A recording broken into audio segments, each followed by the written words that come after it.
Hi my sweet IPs, this is Sheen and you are watching your all-time favorite YouTube channel Innovative People. Before moving towards our today's topic, I request you to subscribe the channel and press the bell icon in order to stay updated from across the globe. So let's start our today's topic. Your body burns the food you eat to provide the necessary fuel.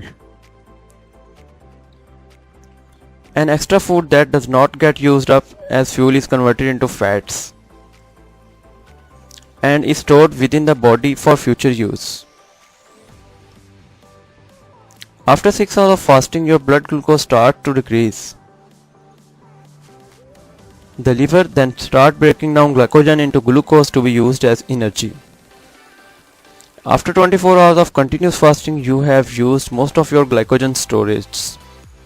Once glycogen is depleted, your body starts breaking down the protein within the muscles and fat to produce energy. This allows the body to use fat as its primary source of energy instead of sugar, which helps in weight loss and increase insulin sensitivity. Intermittent fasting involves alternate cycles of fasting and eating. You eat very little one day, but you can eat normally the day after. Some people fast for 16 hours a day and consume all their calories during the remaining 8 hours. Intermittent fasting can help you lose weight more quickly and make it psychologically easier to stick to the diet as well. Animal studies suggest that intermittent fasting may help animals live longer. One study found short-term repeated fasting increased the lifespan of female mice.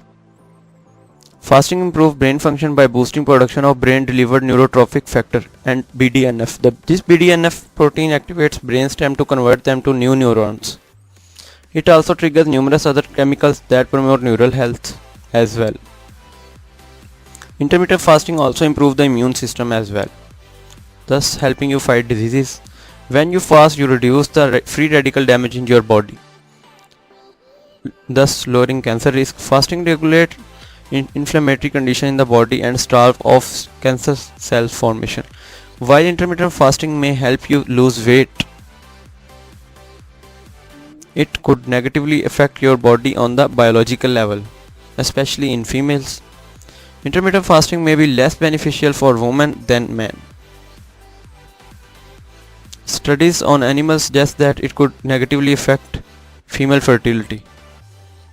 Intermittent fasting could actually lower blood glucose tolerance and potentially crash women's metabolism, which is harmful. For someone with emotional or psychological eating disorders, intermittent fasting could amplify these issues. Skipping meals also elevates the level of stress hormone called cortisol. Even small increases in cortisol can raise blood sugar level, resulting in the undesired effect of breaking down and storing down muscles.